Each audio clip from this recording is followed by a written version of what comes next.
வணக்கம். தந்தையின் பாட்காஸ்ட் செய்திகளை வாசிப்பது நான் கார்த்திகா பிரகாஷ். முதலில் தலைப்புச் செய்திகளை பார்க்கலாம்.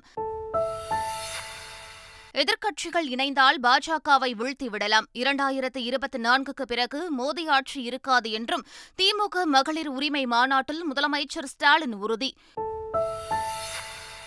போராடி பெற்ற சமூக நீதியை பாஜக அளித்து வருகிறது. காங்கிரஸ் மூத்த தலைவர் சோனியா காந்தி குற்றச்சாட்டு. தமிழக மீனவர்கள் 16 பேரை சிறைப்பிடித்துள்ள இலங்கை கடற்படை. கச்சத்தீவு தனுஷ்கோடி இடையே மீன்பிடித்துக் கொண்டிருந்தபோது எல்லை தாண்டி மீன்பிடிக்க வந்ததாக கூறி சிறைப்பிடித்துள்ளதால் பரபரப்பு. இஸ்ரேல் போர்க்குற்றத்தில் ஈடுபடுவதாக ஹமாஸ் குற்றச்சாட்டு. பன்னாட்டு விதிகளில் நடப்பதாக இஸ்ரேல் ராணுவம் விளக்கம். உலகக்கோப்பை கிரிக்கெட் தொடரில் 7 விக்கெட்டுகள் வித்தியாசத்தில் பாகிஸ்தானை வீழ்த்தி இந்தியா அபார வெற்றி. 50 ஓவர் உலகக்கோப்பையில் பாகிஸ்தானை தொடர்ந்து 8வது முறையாக வீழ்த்தி இந்தியா சாதனை. தமிழகத்தில் 11 மாவட்டங்களில் கனமழை பெய்ய வாய்ப்பு. சென்னை வானிலை ஆய்வு மையம் தகவல். இனி விரிவான செய்திகள். 2036 ஒலிம்பிக் போட்டிகள் இந்தியாவில் நடைபெறுவதை உறுதி செய்ய அனைத்து முயற்சிகளும் மேற்கொள்ளப்படும் என பிரதமர் நரேந்திர மோடி தெரிவித்துள்ளார். மும்பையில் உள்ள ஜியோ உலக மையத்தில் 141வது சர்வதேச ஒலிம்பிக் குழும கூட்டத்தை பிரதமர் நரேந்திர மோடி தொடக்கி வைத்தார். கூட்டத்தில் உரையாற்றிய பிரதமர் 40 ஆண்டுகளுக்கு பிறகு 2வது முறையாக சர்வதேச ஒலிம்பிக் குழும கூட்டம் இந்தியாவில் நடைபெறுவது பெருமை அளிப்பதாக குறிப்பிட்டார். ஒலிம்பிக் போட்டியில் கிரிக்கெட்டை சேர்ப்பதற்கு சர்வதேச ஒலிம்பிக் கமிட்டியின் செயற்குழு பரிந்துரை செய்திருப்பது மகிழ்ச்சியளிப்பதாக தெரிவித்த பிரதமர், இந்த விவகாரத்தில் விரைவில் சாதகமான செய்தி கிடைக்கும் என தாம் நம்புவதாகவும் குறிப்பிட்டார். போராடி பெற்ற சமூக நீதியை பாஜக அளித்து வருகிறது என்று சென்னையில் நடைபெற்ற திமுக மகளிர் மாநாட்டில் காங்கிரஸ் மூத்த தலைவர் சோனியா காந்தி குற்றம் சாட்டியுள்ளார். சென்னை நந்தனம் OMCA மைதானத்தில் நடைபெற்ற திமுக மகளிர் அணி மாநாட்டில் பேசிய அவர், இந்தியா கூட்டணி ஆட்சிக்கு வந்ததும் மகளிருக்கான இடஒதுக்கீட்டு சட்டத்தை நிச்சயம் நிறைவேற்றியே தீரும் என்று உறுதிபட தெரிவித்தார். பின்னர் பேசிய முதலமைச்சர் ஸ்டாலின், எதிர்க்கட்சிகள் இணைந்தால் பாஜகவை வீழ்த்திவிடலாம் என்றும் 2024க்கு பிறகு மோடி ஆட்சி இருக்கப் போவது இல்லை எனவும் தெரிவித்துள்ளார். பெண்களுக்கு 33 விழுக்காடு கொடுத்து விட்டதாக பிரதமர் சொல்லிக் கொள்கிறார். 2029ஆம் ஆண்டுதான் இந்த இடஒதுக்கீடு கிடைக்கும் என்றும் 2034ஆம் ஆண்டு கூட ஆகலாம் என்றும் கணக்கிட்டு சொல்கிறார்கள். எதுவாக இருந்தாலும் நான் சொல்றேன், 2024 ஆண்டுக்கு பிறகு மோடி ஆட்சி இருக்க போறதில்லை என்பதை மக்கள் முடிவு செஞ்சுட்டாங்க. இந்தியா கூட்டணி ஆட்சிக்கு வந்தால் பெண்களுக்கான உரிமைகள் குறித்த ராஜீவ்காந்தியின் கனவு நினைவாகும் என மகளிர் உரிமை மாநாட்டில் மக்கள் ஜனநாயக கட்சித் தலைவரும் காஷ்மீர் முன்னாள் முதலமைச்சருமான மெஹபூபா முஃப்தி தெரிவித்துள்ளார். திமுகவின் மகளிர் உரிமை மாநாட்டில் பேசிய அவர், பாஜக ஆட்சியில் பெண்கள் பாதுகாப்பாக இல்லை என்றும் பல சிரமங்களை சந்தித்து வருவதாகவும் தெரிவித்துள்ளார். தமிழ்நாட்டில் மட்டுமல்ல, இந்தியா முழுவதும் திராவிட இயல் கோட்பாடுகள் ஒலிக்க தொடங்கியுள்ளதாக முதலமைச்சர் மு.க.ஸ்டாலின் தெரிவித்துள்ளார். சென்னையில் நடைபெற்ற தளபதி அர்ஜுனன் மன்றாடியாரின் நூற்றாண்டு விழாவில் காணொலி மூலம் பங்கேற்று பேசிய அவர், எங்களுக்கு ஒரு பெரியார் இல்லையே எனவும் எங்கள் மாநிலத்தில் ஒரு திராவிட இயக்கம் இல்லையே என்றும் மற்ற மாநிலங்களில் கேட்க தொடங்கியுள்ளதாகவும் கூறினார். வரும் 16ஆம் தேதி அனைத்து பள்ளிகளிலும் வெளிப்பாட்டு கூட்டத்தில் குழந்தை திருமணம் இல்லா தமிழ்நாடு என்ற பெயரில் உறுதிமொழி ஏற்க பள்ளிக் கல்வித்துறை உத்தரவிட்டுள்ளது. இதுகுறித்து பள்ளிக் கல்வித்துறை வெளியிட்ட அறிக்கையில், குழந்தை திருமணம் நடைபெறுவதாக தெரியவந்தால் அதனை தடுத்து நிறுத்துவேன் என உறுதிமொழி எடுக்க வேண்டும் என அறிவுறுத்தப்பட்டுள்ளது. குழந்தை தொழிலாளர், குழந்தைகளுக்கு எதிரான பாலியல் வன்கொடுமைக்கு எதிராக குரல் கொடுப்பேன் என உறுதிமொழி எடுக்கவும் வலியுறுத்தப்பட்டுள்ளது. மகளிர் உரிமை தொகை திட்டத்தில் தகுதியான எவரும் கண்டிப்பாக விடுபட மாட்டார்கள் என்ற அமைச்சர் உதயநிதி ஸ்டாலின் எதிர்க்கட்சியினர் அரசியல் செய்வதாக குற்றம் சாட்டினார். எந்த ஒரு தகுதியுள்ள எந்த மகளிரும் இந்த திட்டத்திலிருந்து விடுபட மாட்டாங்க. அதற்கு நான் கண்டிப்பாக 100% நான் முதலமைச்சர் பொறுப்பு எடுத்துப்பாங்க. யாருமே அதில் விடுபட மாட்டாங்க. அவங்க அப்ளை பண்ண அந்த ஆய்வு செஞ்சு கண்டிப்பாக நீங்கள் சொன்ன மாதிரி வீட்டுக்கே சென்று தான் ஆய்வு மேற்கொள்ளப்படுகிறது.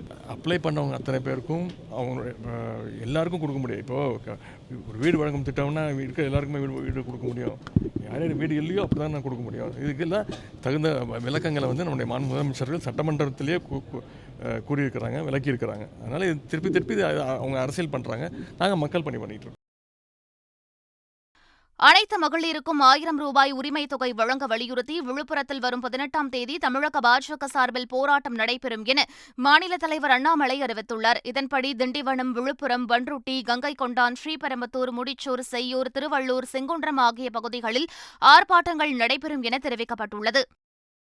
காய்ச்சல் ஏற்பட்டால் பொதுமக்கள் தானாகவே மருந்து எடுத்துக் கொள்வதை தவிர்க்க வேண்டும் என சென்னை மாநகராட்சி ஆணையர் ராதாகிருஷ்ணன் தெரிவித்துள்ளார். சீனிவாசபுரம் மற்றும் நொச்சிக்குப்பம் பகுதிகளில் டெங்கு காய்ச்சல் குறித்து விழிப்புணர்வு நிகழ்ச்சியில் பங்கேற்ற அவர் பின்னர் செய்தியாளர்களை சந்தித்தார். அப்போது பேசிய அவர், காய்ச்சல் ஏற்பட்டால் பொதுமக்கள் தானாகவே மருந்துகள் எடுத்துக் கொள்ளாமல் மருத்துவரை அணுக வேண்டும் என அறிவுறுத்தினார். அதேபோல் ஷவர்மா போன்ற தெருவோர பாதுகாப்பில்லாத உணவுகளை பொதுமக்கள் தவிர்க்க வேண்டும் எனவும் அவர் வலியுறுத்தினார். தெருவோரங்களில் பாதுகாப்பு இல்லாமல் இருக்கிற உணவு பாதுகாப்பற்ற உணவுகளை சாப்பிடக்கூடாது. அதே மாதிரி நம்ம உங்களுக்கு ஷவர்மா இஷ்யூஸ் எல்லாம் தெரியுங்க. சரியாக உணவு பண்ணாத இடங்களில் போய் எப்போவுமே சூடான தண்ணி, கொதிக்க வைக்க தண்ணி, அதெல்லாம் நம்ம வந்து தண்ணியால் வரக்கூடிய தொற்று நோய்க்கு அப்படி ஏதாவது காய்ச்சல் ஏற்பட்டால் தானாக மருந்து உட்கொள்ளாமல் எங்களோட நிலையத்துக்கு வாருங்கள் என்று சொல்கிறோம். அதே மாதிரி இந்த மாதிரி இடங்களில் கேம்பும் போடுறோம். எல்லை தாண்டியதாக ராமேஸ்வரம் மீனவர்கள் 16 பேரை இலங்கை கடற்படை சிறைப்பிடித்த சம்பவம் அதிர்ச்சியை ஏற்படுத்தியுள்ளது. ராமேஸ்வரம் மீன்பிடி துறைமுகத்திலிருந்து அனுமதி சீட்டு பெற்ற 16 மீனவர்கள் 2 படகுகளில் கடலுக்கு மீன்பிடிக்க சென்றனர். அவர்கள் கச்சத்தீவுக்கும் தனுஷ்கோடிக்கும் இடையே மீன்பிடித்துக் கொண்டிருந்தபோது அங்கு ரோந்து வந்த இலங்கை கடற்படையினர் எல்லை தாண்டி மீன்பிடித்ததாக கூறி 2 படகுகளையும் அதிலிருந்த 16 மீனவர்களையும் சிறைப்பிடித்தனர். குலசேகரப்பட்டினம் தசரா திருவிழாவில் காவல்துறை மற்றும் சீருடை பணியாளர் சார்ந்த வேடம் அணிந்து வர பக்தர்களுக்கு அனுமதி இல்லை என மாவட்ட காவல் கண்காணிப்பாளர் பாலாஜி சரவணன் தெரிவித்துள்ளார். தூத்துக்குடி மாவட்டம் குலசேகரப்பட்டினத்தில் முத்தாமரம்மன் கோவில் தசரா திருவிழா வரும் 15ஆம் தேதி கொடியேற்றத்துடன் தொடங்குகிறது. திருவிழா பாதுகாப்பு குறித்து பேட்டியளித்த மாவட்ட எஸ்பி பாலாஜி சரவணன், வேடமணிந்து வரும் பக்தர்களுக்கு சில கட்டுப்பாடுகள் விதித்துள்ளதாக தெரிவித்தார். அதன்படி பக்தர்கள் சாதி அடையாளங்களுடன் கோவிலுக்கு வருவதற்கு தடை விதிக்கப்பட்டுள்ளது. அதேபோல் காவல்துறை மற்றும் சீருடை பணியாளர் சார்ந்த வேடங்களுக்கும் அனுமதி இல்லை என தெரிவித்தார். எந்த காரணம் கொண்டும் தசரா சித்தாமைப்பவர்களுக்கு ஜாதி அடையாளங்களோடு எங்கேயும் வரக்கூடாது அப்படிங்கிறத நம்ம பல்வேறு பத்திரிகை செய்தி மூலம் தெரிவிச்சிருக்கோம். வேடமணியருக்கு அந்த 15ஆம் தேதிக்கு அப்புறம் தான் சொல்லியிருக்கேன். அதுலேயே வந்து என்னென்னா இந்த காவல்துறை போன்றோ அல்லது வேற யூனிஃபார்ம்டு சர்வீஸ் போன்றோ வேடமணி வரக்கூடாது அப்படிங்கிறத நம்ம சொல்லியிருக்கோம். தசரா பண்டிகை முன்னிட்டு காவல்துறை சார்பில் 3000க்கும் மேற்பட்ட காவல்துறை ஆளுநர்களை நியமித்துள்ளோம். நவராத்திரி விழாவை ஒட்டி கும்பகோணத்தில் பிரசித்தி பெற்ற ஏகாம்பரேஸ்வரர் கோவிலில் குழு தொடங்கியது. பல்வேறு விதமான பொம்மைகள் காட்சிப்படுத்தப்பட்டுள்ள நிலையில் உற்சவர் அம்மன் ஏகாந்த சேவையில் காட்சியளித்தார். இதேபோல் நாகேஸ்வரர் கோவிலில் உள்ள பிரசித்தி பெற்ற சிவாலயங்களிலும் நவராத்திரி குழு தொடங்கியது. 108 திவ்ய தேசங்களில் ஒன்றான திருவள்ளூர் ஸ்ரீ வீரராகவ பெருமாளின் ஈக்காட்டு கல்யாண சீனிவாச பெருமாள் பொதுமக்களின் வேண்டுதலுக்கு இணங்க கடந்த 32 ஆண்டுகளுக்கு பிறகு சன்னதியில் இருந்து வெளியே வந்து பக்தர்களுக்கு அருள் பாலித்தார்.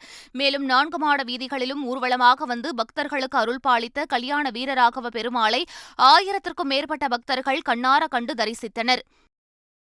நெல்லை பாளையங்கோட்டை அருள்மிகு ராஜகோபால சுவாமி திருக்கோவிலில் கருட சேவை வெகு சிறப்பாக நடைபெற்றது. உற்சவமூர்த்திகள் ஸ்ரீ ராஜகோபாலர் மற்றும் ஸ்ரீ அழகிய மன்னார் ஆகியோர் கருட வாகனத்தில் சிறப்பு அலங்காரத்தில் எழுந்தருளினர். பக்தர்களின் கோவிந்தா கோபாலா கோஷங்களுடன் குடைவரை வாயில் தீபாராதனை காட்டப்பட்டு கருட வாகன புறப்பாடு நடைபெற்றது.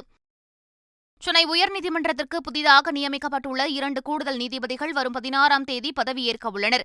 வழக்கறிஞர்கள் என் செந்தில்குமார் மற்றும் ஜி அருள்முருகன் ஆகியோரை கூடுதல் நீதிபதிகளாக நியமித்து குடியரசுத் தலைவர் உத்தரவிட்டுள்ளார்.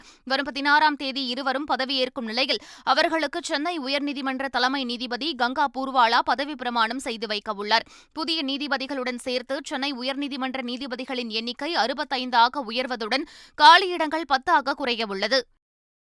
உதகையில் 2வது பருவ சீசனை ஒட்டி வெளிநாட்டு சுற்றுலாப் பயணிகள் வருகை அதிகரித்துள்ளது. 2ஆம் சீசனை ஒட்டி மலர் கண்காட்சி நடைபெற்று வருகிறது. 15,000 மலர் தொட்டிகள் அலங்கரித்து வைக்கப்பட்டுள்ள நிலையில் அமெரிக்கா, இங்கிலாந்து நாட்டு சுற்றுலாப் பயணிகளின் வருகை அதிகரித்துள்ளது. பழமை வாய்ந்த ஸ்டீபன் தேவாலயத்தையும் சுற்றுலாப் பயணிகள் கண்டுகளித்து வருகின்றனர். சமூக வலைதளங்களில் அவதூறு மற்றும் தவறான கருத்துக்களை பதிவிடுவதை கண்காணித்து தடுக்க சிறப்பு குழு அமைக்கப்பட்டுள்ளதாக அரசு தரப்பில் சென்னை உயர்நீதிமன்றத்தில் தெரிவிக்கப்பட்டுள்ளது. மத நல்லிணக்கத்தை சீர்குலைக்கும் வகையிலும் அரசியல் கட்சித் தலைவர்களை களங்கப்படுத்தும் விதமாகவும் சமூக வலைதளங்களில் வீடியோ பதிவிட தடை கோரி வழக்கு தொடரப்பட்டது. அதற்கு அரசு தரப்பில் தெரிவிக்கப்பட்ட பதிலில் சமூக வலைதளங்களை கண்காணிக்க குழு அமைக்கப்பட்டுள்ளதாக தெரிவிக்கப்பட்டது. காசாவில் உள்ள ஐநாவின் முகாம்கள் இனி பாதுகாப்பானவை அல்ல என்று ஐநா மீட்பு மற்றும் நிவாரண நிறுவனம் அறிவித்துள்ளது. இந்த போர் விதிவிலக்காக இருக்கக்கூடாது என்று தெரிவித்துள்ள ஐநா நிறுவனம், பொதுமக்களின் குடியிருப்புகள் ஐநா முகாம்கள் மீது தாக்கக்கூடாது என்றும் மக்களை பாதுகாக்க வேண்டும் என்றும் இஸ்ரேலை கேட்டுக் கொண்டுள்ளது. அதே நேரத்தில் மருத்துவமனைகளில் உள்ளவர்கள் உடனடியாக வெளியேற வேண்டும் என இஸ்ரேல் இறுதி எச்சரிக்கை விடுத்துள்ளதால் காசாவில் உள்ள ஐநா முகாம்கள் இனி பாதுகாப்பானவை அல்ல என்றும் அறிவித்துள்ளது. காசா விவகாரம் குறித்து விவாதிப்பதற்காக இஸ்லாமிய ஒத்துழைப்பு அமைப்பின் அவசர கூட்டத்திற்கு சவுதி அரேபியா அழைப்பு விடுத்துள்ளது. காசாவில் தரைவழி படையெடுப்பை இஸ்ரேல் ராணுவம் மேற்கொள்ளவுள்ள நிலையில் அவசர கூட்டத்திற்கு அழைப்பு விடுக்கப்பட்டுள்ளது. இந்த கூட்டத்தில் காசாவில் நிலவும் போர் பதற்றம், பொதுமக்களின் பாதுகாப்பு, பிராந்தியத்தின் ஒட்டுமொத்த பாதுகாப்பு உள்ளிட்டவை குறித்து விவாதிக்கப்படும் என்று தெரிவிக்கப்பட்டுள்ளது.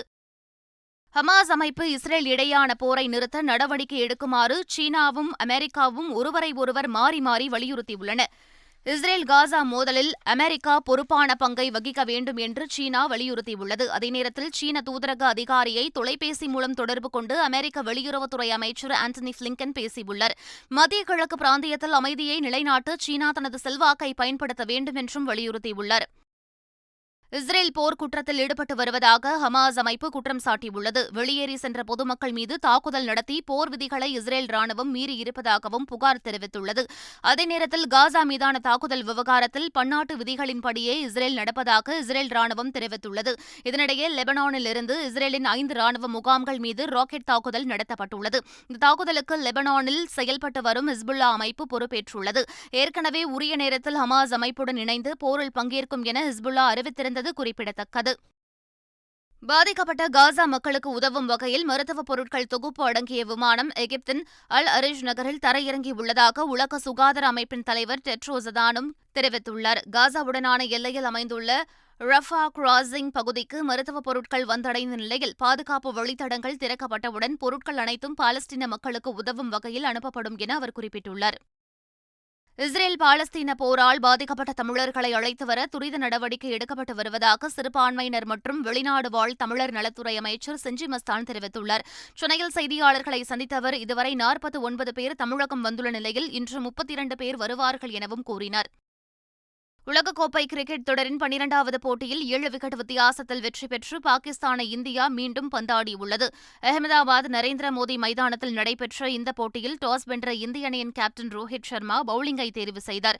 தொடர்ந்து பேட்டிங் செய்த பாகிஸ்தான் அணி 43வது ஓவரில் 191 ரன்களுக்கு ஆல் அவுட் ஆனது.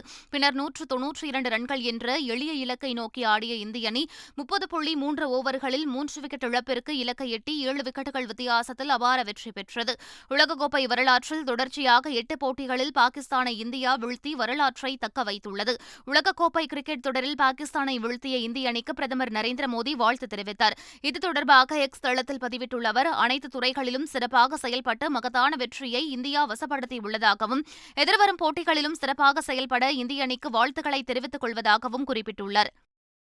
உலகக்கோப்பை கிரிக்கெட் தொடரின் இன்றைய போட்டியில் நடப்பு சாம்பியன் இங்கிலாந்து ஆப்கானிஸ்தானுடன் மோதவுள்ளது. டெல்லி அருண் ஜேட்லி மைதானத்தில் மதியம் 2 மணிக்கு இந்த போட்டி தொடங்கவுள்ளது. 2 போட்டிகளில் ஒரு வெற்றி, ஒரு தோல்வி அடைந்துள்ள இங்கிலாந்து வெற்றி கணக்கை இன்று நீட்டிக்க முயற்சிக்கக்கூடும். ஆடிய 2 போட்டிகளிலும் தோல்வியடைந்துள்ள ஆப்கானிஸ்தான் வெற்றி பெற வேண்டிய நிர்பந்தத்தில் உள்ளது. உலகக்கோப்பை கிரிக்கெட் தொடரில் ஹாட்ரிக் வெற்றி பெற்ற இந்தியா 6 புள்ளிகளுடன் புள்ளி பட்டியலில் முதலிடத்திற்கு முன்னேறியுள்ளது. 6 புள்ளிகளுடன் ரன் ரேட் அடிப்படையில் நியூசிலாந்து 2ஆம் இடத்தில் உள்ளது. 4 புள்ளிகளுடன் ரன் ரேட் அடிப்படையில் தென்னாப்பிரிக்கா 3வது இடத்திலும் பாகிஸ்தான் 4வது இடத்திலும் உள்ளன. 2 புள்ளிகளுடன் இங்கிலாந்து 5ஆம் இடத்தில் இருக்கிறது. வளிமண்டல சுழற்சி காரணமாக தமிழகம், புதுச்சேரியில் மழை பெய்ய வாய்ப்புள்ளதாக சென்னை வானிலை ஆய்வு மையம் தெரிவித்துள்ளது. கோவை மலைப்பகுதிகள், திண்டுக்கல், தேனி, திருப்பூர், நீலகிரி மற்றும் டெல்டா மாவட்டங்களில் கனமழை பெய்யும் என தெரிவிக்கப்பட்டுள்ளது. சென்னை மற்றும் புறநகர் பகுதிகளில், நகரின் ஒரு சில பகுதிகளில் இடி, லேசான மழை பெய்யும் எனவும், லட்சத்தீவை ஒட்டியுள்ள தென்கிழக்கு அரபிக்கடலில் சூறாவளி காற்று வீசக்கூடும் என்பதால் மீனவர்கள் மேற்குறிப்பிட்ட பகுதிகளுக்கு செல்ல வேண்டாம் என அறிவுறுத்தப்பட்டுள்ளனர். மீண்டும் தலைப்புச் செய்திகள். எதிர்க்கட்சிகள் இணைந்தால் பாஜகவை வீழ்த்திவிடலாம். 2024க்கு பிறகு மோடி ஆட்சி இருக்காது என்றும் திமுக மகளிர் உரிமை மாநாட்டில் முதலமைச்சர் ஸ்டாலின் உறுதி. போராடி பெற்ற சமூக நீதியை பாஜக அளித்து வருகிறது. காங்கிரஸ் மூத்த தலைவர் சோனியா காந்தி குற்றச்சாட்டு. தமிழக மீனவர்கள் 16 பேரை சிறைப்பிடித்துள்ள இலங்கை கடற்படை. கச்சத்தீவு தனுஷ்கோடி இடையே மீன்பிடித்துக் கொண்டிருந்தபோது எல்லை தாண்டி மீன்பிடிக்க வந்ததாக கூறி சிறைப்பிடித்துள்ளதால் பரபரப்பு. இஸ்ரேல் போர்க்குற்றத்தில் ஈடுபடுவதாக ஹமாஸ் குற்றச்சாட்டு. பன்னாட்டு விதிகளில் நடப்பதாக இஸ்ரேல் ராணுவம் விளக்கம். உலகக்கோப்பை கிரிக்கெட் தொடரில் 7 விக்கெட்டுகள் வித்தியாசத்தில் பாகிஸ்தானை வீழ்த்தி இந்தியா அபார வெற்றி. 50 ஓவர் உலகக்கோப்பையில் பாகிஸ்தானை தொடர்ந்து 8வது முறையாக வீழ்த்தி இந்தியா சாதனை. தமிழகத்தில் 11 மாவட்டங்களில் கனமழை பெய்ய வாய்ப்பு. சென்னை வானிலை ஆய்வு மையம் தகவல். இத்துடன் பாட்காஸ்ட் செய்திகள் நிறைவு பெறுகின்றன. வணக்கம்.